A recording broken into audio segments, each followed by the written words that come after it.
Hi అందరికీ నమస్కారం. రామ్ గోపాల్ వర్మ తాజాగా ఒక వీడియో రిలీజ్ చేశాడు.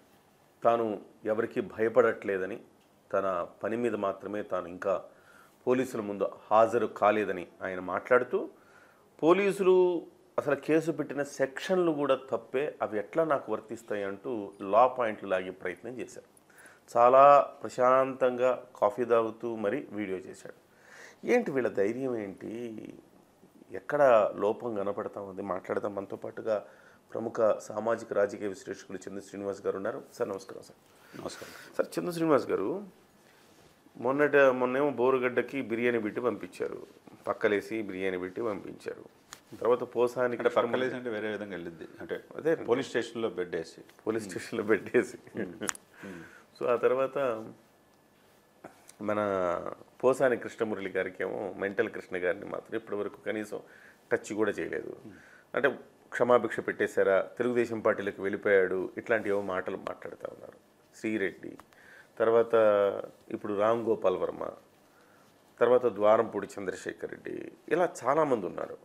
కానీ ఎవరి మీద ఎలాంటి చర్యలు తీసుకోవట్లే. అఫ్కోర్స్ బోరుగడ్డ అనిల్కి సంబంధించి ఇంత పెద్ద విమర్శలు వచ్చిన తర్వాత సో అతన్ని కాస్త కఠినంగా బయటికి కనపడకుండా లోపల పెట్టారు. విమర్శలు వచ్చిన తర్వాత ఎవరు చెప్పిన తర్వాత ఎవరు విమర్శలు అంటే పవన్ కళ్యాణ్ గారు స్పందించిన తర్వాత ప్రజల నుంచి విమర్శలు వచ్చేసాయి. దానికి భయపడి బోరుగడ్డ అనిల్ విషయంలో కొంచెం కఠినంగా వ్యవహరించారు. ఆ తర్వాతనే వర్రా రవీందర్ రెడ్డి అనేవాడిని అరెస్ట్ చేశారు. అంతే, అక్కడితో ఆగిపోయింది. పెద్దలు ఎవరి మీద చర్యలు లేవు. పోసాని మీద లేవు. ఈరోజు అరెస్టు, రేపు అరెస్ట్ అంటున్నారు. పోసాని లేదు, రార్జీవి లేదు, ద్వారంపూడి ఏం మాట్లాడాడు సార్? తరిమి కొట్టాడు సార్ వీర మహిళల్ని, ఆడవాళ్ళని చూడకుండా బూతులతోటి పవన్ కళ్యాణ్ గారు తిట్టారు సార్. పవన్ కళ్యాణ్ గారు ఏమన్నారు సార్? నడి రోడ్డు మీద సంఖ్యలేసి నాయక్ ట్రీట్మెంట్ ఇస్తాను, నాయక్ ట్రీట్మెంట్ వాళ్ళ నాన్నకు పడింది అప్పుడు. అదే ఎక్కడ సార్ ఇదంతా? ప్రభుత్వం మంచి ప్రభుత్వమే కానీ చేతగాని కాని ప్రభుత్వం కాదు అని పవన్ కళ్యాణ్ గారు ఎంత చెప్పినా కానీ ఇవాళ జనంలో ఇది చేతగాని ప్రభుత్వమేనా అన్న అనుమానం అయితే కలుగుతోంది సార్. మీరు చెప్పాలి దీని గురించి. డెఫినెట్గా కిరణ్ గారు, గత 5 సంవత్సరాలు అరాచకం, అస్తవ్యస్తమైన పరిపాలన, ఆర్థికంగా ఇబ్బందులు, లోటు బడ్జెట్, అప్పులు, ఏది రాజధాని లేదు, ఉద్యోగాలు లేవు, మద్యం ఏర్లైపారటం, అనేక మంది అమాయకులు కల్తీ మద్యం దాచి చనిపోవటం మనం చూసాం. 22 సీట్లు ఇస్తే ఆయన ఎవరు ప్రధానమంత్రి మెడలు ఉంచుతారని ఆయన ఉంచాడు తప్పితే ప్రజలకి ఏమి ఒరగల. కానీ సరే 11 సీట్లు ఇచ్చి 10 పక్షులు కూర్చోబెట్టారు. సరే అంతకు మించి మంచి పరిపాలన ఇస్తారన్న ఉద్దేశంతో ప్రజలు ఎక్కడో అమెరికా నుంచి, మొన్న కూడా పవన్ గారు అన్నారు, ఎక్కడో ఆస్ట్రేలియా నుంచి, లండన్ నుంచి లక్షలు ఖర్చు పెట్టి ఒక ఓటు వేయడానికి వచ్చారు.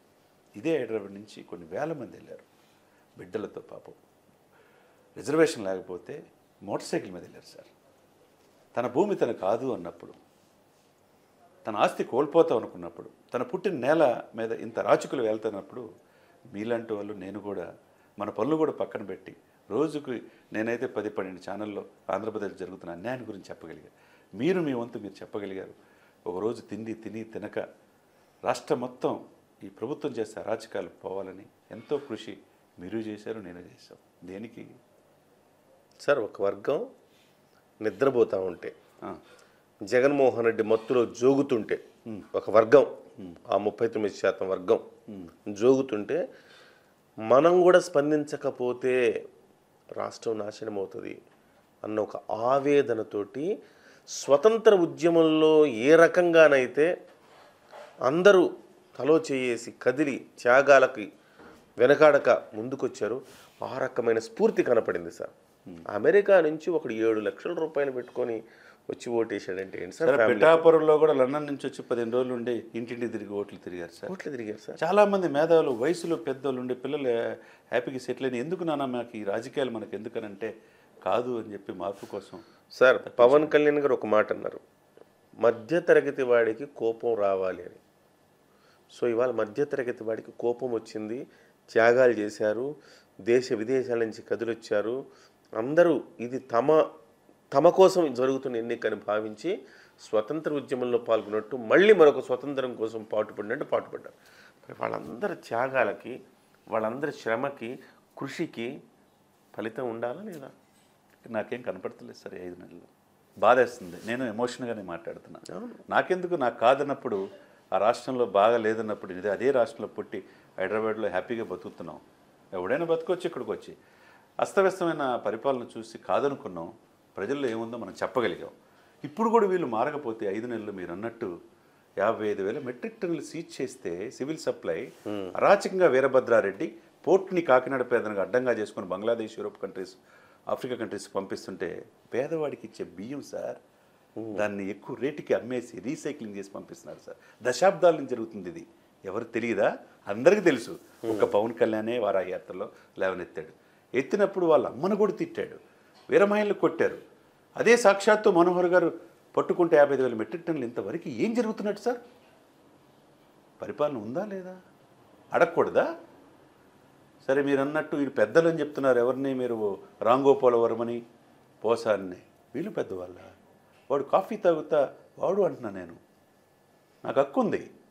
వీడెవడు చంద్రబాబు నాయుడు గారిని దోషిగా విలన్గా చూపించడానికి, పవన్ని ఒక జోకర్గా చూపించడానికి, లోకేష్ని ఒక జోకర్గా చూపించిన వీడెవడు? అంటే రాజకీయాల్లో మార్పు కోసం వచ్చే వాళ్ళని మీరు ఆ విధంగా శత్రువులుగా చూపించి సినిమాలు తీసి ప్రజలను మభ్యపెట్టి వాళ్ళలో ఇన్కల్కులేట్ చొప్పించడానికా? ఇటువంటి వ్యక్తులు సంఘ విద్రోహ శక్తులు. వీళ్ళని తరిమేయాలి. వాడు కాఫీ తాగుతూ మాట్లాడుతున్నాడంటే లాండర్ ఏం చేస్తున్నట్టు, హోమ్ మినిస్టర్ ఏం చేస్తున్నట్టు, డీజీపీ ఏం చేస్తున్నట్టు? పవన్ కళ్యాణ్ గారు మాట్లాడిందే నేను మాట్లాడుతున్నా. నీకు అక్కడ పోయి నాకు నా పనులని మానుకొని నేను కూడా ఓటేసి నేను ఒక 1000 మంది ఓటేపించా. నాకు మీకు లేదా? మీకు నెల్లూరు లాస్ట్ 6 నెలల పాటు కంప్లీట్గా మీ పనులన్నీ మీరు మానుకొని ఇదే పని మీద ఉన్నారు. ప్రతి ఛానల్కి వెళ్ళి జాగృతం చేసే పనిలోనే ఉన్నారు. అదే పనిగా ఒక యుద్ధంలో సైనికుడు ఎట్లయితే పనిచేశాడో అట్లా పనిచేశారు. మీలాంటి వాళ్ళు చాలామంది, మీరు, నేను, అందరం. మనకు అడిగే హక్కు ఉంది సార్, ఇక్కడ ఉంది. లేదంటానికి ఎవరికి లేదు. మీరు చాలా స్మూత్గా, నేనన్నా అక్కడక్కడ ఆవేశపడతాను కావచ్చు, మీ ప్రతి డిస్కషన్లో చాలా హంబుల్గా మాట్లాడతారు. మీలాంటి వ్యక్తులే ఇవాళ వాడు అన్నారంటే ఎంత ఆవేదన ఉంటే అంటారు. నేను ఎందుకు అంటున్నానంటే కిరణ్ గారు చెప్తున్నాను, ఆవేదన. భాష భావ ప్రకటన స్వేచ్ఛ ఉంది, మాట్లాడవచ్చు. ఇతరుల మనోబలం దెబ్బతినకుండా మాట్లాడాలి. అతను చేసిన క్రూరమైన లక్ష్మీ ఎన్టీఆర్లో ఎలా తీసి చూపించాడు? చంద్రబాబు నాయుడు పోలిన వ్యక్తిని పెట్టి చూశాడు. చంద్రబాబు నాయుడు దోషిగా చూపించాడు. ఆయన సమాజ వర్గాన్ని దోషిగా చూపించాడు. లోకేష్ బాబుని పప్పుగా చూపించాడు. ఇవన్నీ ఒళ్ళు బలిసి కొవ్వెక్కి తీసిన ఆ వ్యక్తి తర్వాత వ్యూహం తీశాడు. ఇది ఇటువంటి జగన్మోహన్ రెడ్డి గారు హీరోగా చూపిస్తా, రంగా గారి సినిమాలో రంగా గారి మనుషులు శత్రువుగా చూపించి అవతల వర్గాన్ని నిందితులుగా ఉన్న వాళ్ళని హీరోలుగా చూపించాడు. అటువంటి నీచ్ కమీన్ కుత్తేగాడికి ఇంతవరకు ట్రీట్మెంట్ ఇవ్వలేదంటే నేను ఎందుకంటున్నానంటే ఇన్ని రోజుల తర్వాత ఏం జరుగుతున్నట్టు? వాడిని అరెస్ట్ చేయలేరా? వాడు ఎక్కడుంటే పట్టుకోలేరా?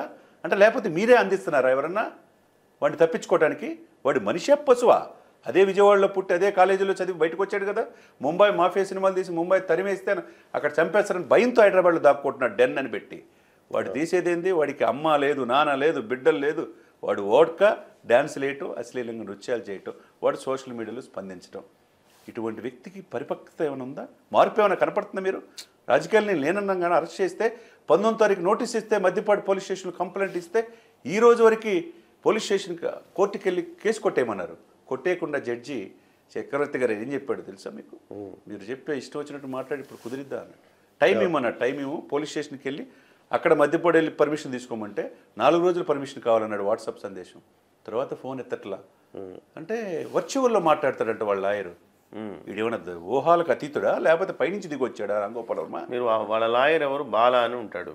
ఆ బాలా అనే అతను జగన్మోహన్ రెడ్డికి సంబంధించిన లాయర్. జగన్మోహన్ రెడ్డి వాళ్ళు పెట్టకుండా ఎవరు పెడతారు సార్? వాళ్ళే పెట్టారు సార్. అదే ఇక్కడ ఒకటి నేనేం చెప్తానంటే కిరణ్ గారు, ఒక అచ్చెన్నాయుడు సీనియర్ నాయకుడు సార్, పార్టీ కనిపెట్టుకున్నాడు.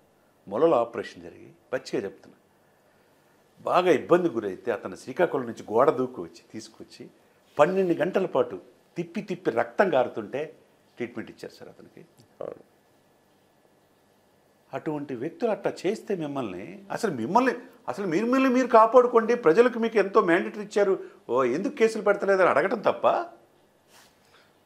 వీళ్ళు ఇప్పుడు రూల్స్ అండ్ రెగ్యులేషన్స్ మాట్లాడుతున్నారు కానీ ఏ రూల్స్ పాటించి RRRని ఆ రకంగా ఆయన తీసుకెళ్ళి పాపం రఘురామకృష్ణ ఓపెన్ హార్ట్ సర్జరీ అయితే గుండెల మీద పెట్టి ఇప్పుడు విజయపాల్ అరెస్ట్ చేశారు అనుకోండి, అది చెప్తున్నా కరెక్ట్. అతను ఏ రూల్స్ ఫాలో అయితే నారాయణని అడ్డంగా ఆపేసి గబుక్కను పట్టుకెళ్ళిపోయారు, కిడ్నాప్ చేసినప్పుడు తీసుకెళ్ళిపోయారు మంత్రి నారాయణ గతంలో. ఎవరైనా మాట్లాడితే ఎవరైనా అసలు ఎక్కడున్నాడో, ఏ రూట్లో వెళ్తున్నాడో, ఎలా వెళ్తున్నాడో కూడా తెలియలేదు చాలా మందికి. సార్ అనంతబాబు అని ఒక వ్యక్తి ఉన్నాడు, మీకు కూడా తెలుసు. ఒక దళితుని డోర్ డెలివరీ చేస్తేనే ఒక 5,000 మంది ఊరేగిస్తూ తీసుకొచ్చారు.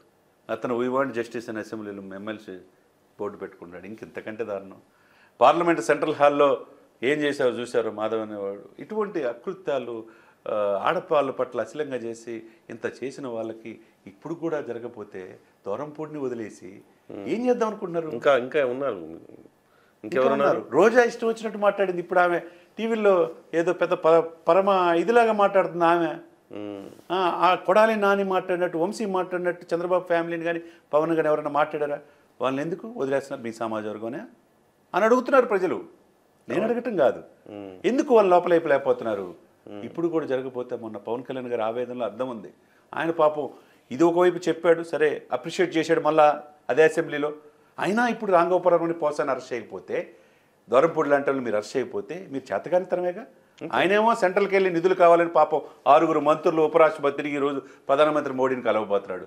త్యాగాలకు సిద్ధపడ్డాడు. 2014లో త్యాగం చేశాడు, 2019 విడిగా పోటీ చేసి 2024లో మళ్ళీ నాకు ముఖ్యమంత్రి కాదని ఈయన ముఖ్యమంత్రి చేసి ఇంకో దశాబ్దం ఈయన ఉన్నామంటున్నాడు.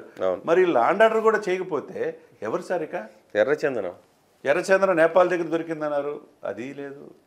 ఎట్లా ఎవరిని అడగాలి? అంటే అధికారులు నిమ్మక భయపడుతున్నారా అనిపిస్తుంది సార్ నాకు. ఎందుకంటే మళ్ళీ జగన్ వస్తే మా పరిస్థితి ఏంటి? పవన్ వచ్చినా పర్లా, చంద్రబాబు వచ్చినా పర్లా, మనల్ని ఏమి చేయలేరు, మనల్ని టచ్ కూడా చేయరు. వాళ్ళకి సౌమ్యులు, వాళ్ళతో ఇబ్బంది లేదు. జగన్మోహన్ రెడ్డి అరాచకుడు, అతను కనుక వస్తే మళ్ళీ మనకు శంకరగిరి మాన్యాలే, మన జీవితం ఏమైద్దో, మన ఉద్యోగం ఏమైద్దో అన్న టెన్షన్లు ఏమైనా ఉన్నారా?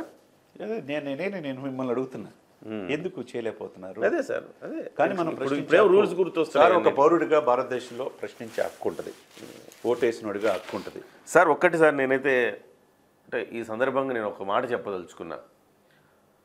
ప్రజలకు రూల్స్ అండ్ రెగ్యులేషన్స్ ఉంటాయి సార్, కానీ ప్రజలకు ఒక సరైన సంకేతం ఇవ్వాలా. సజ్జనార్ ఎందుకు ప్రజల గుండెల్లో మిగిలిపోయారు? ఆయన ఒక అమ్మాయి మీద యాసిడ్ పోస్తే అమ్మాయి జీవితాంతం అమ్మాయి ఆ ముఖంతో తిరగలేక ప్రపంచం ముందు తల దించుకునే పరిస్థితిలో వెళ్ళిపోతుంది జీవితాంతం. అలాంటి దుర్మార్గుడిని ఏం చేయాలి సార్? జైల్లో పెట్టి బిర్యానీ పెట్టాలా? వేసి పడేశాడు. అంటే ఇందులో రూల్స్ అండ్ రెగ్యులేషన్స్ గురించి మనం మాట్లాడుకుంటే ఆయన చేసిన కొన్ని తప్పులని మనకు అనిపిస్తాయి, కానీ ప్రజల దృష్టిలో సార్ హీజ్ ఎ హీరో. అట్లే కొన్ని వాటికి కొన్ని అంశాలు ప్రజలలో ఉన్న ఆవేదనకి మనం సమాధానం చెప్పాలంటే రామ్ గోపాల్ వర్మ, లేకపోతే పోసాని కృష్ణమూర్తి, శ్రీరెడ్డి ఇలాంటి వాళ్ళందరూ కూడా మరొకరు ఇలాగా మాట్లాడకుండా చెయ్యాలంటే ఆ రకమైన ట్రీట్మెంట్ జరగాల్సిందే, జరిగి తీరాల్సిందే. లేకపోతే ప్రజల్లో వ్యవస్థ పట్ల నమ్మకం పోతుంది. అంతే, డెఫినెట్గా. ప్రజలు చాలా తెలివిగలవాళ్ళు, చూస్తారు, టైం ఇస్తారు, టైం ఇచ్చి చూసి కళ్ళను తెప్పేస్తారు. కాబట్టి ఇప్పటికైనా నిద్ర లేచి ఇప్పుడున్న ఈ కూటమి ప్రభుత్వం ఎవరైతే దోషులు ఉన్నారో, ఎలిగేషన్స్ ఉన్నాయో, ఆరోపణలకు గురయ్యారో వాళ్ళందరినీ కూడా లోపలేస్తే నమ్ముతారు ఈ ప్రభుత్వం. Thank you sir, thank you so much. మొత్తం మీద రామ్ గోపాల్ వర్మను కనీసం ఇప్పుడైనా ఆయన ఎక్కడున్నాడు ఏంటని తెలుసుకొని అరెస్టు చేసే బాధ్యత పోలీసులు నెరవేరుస్తారా లేదా చూడాలి.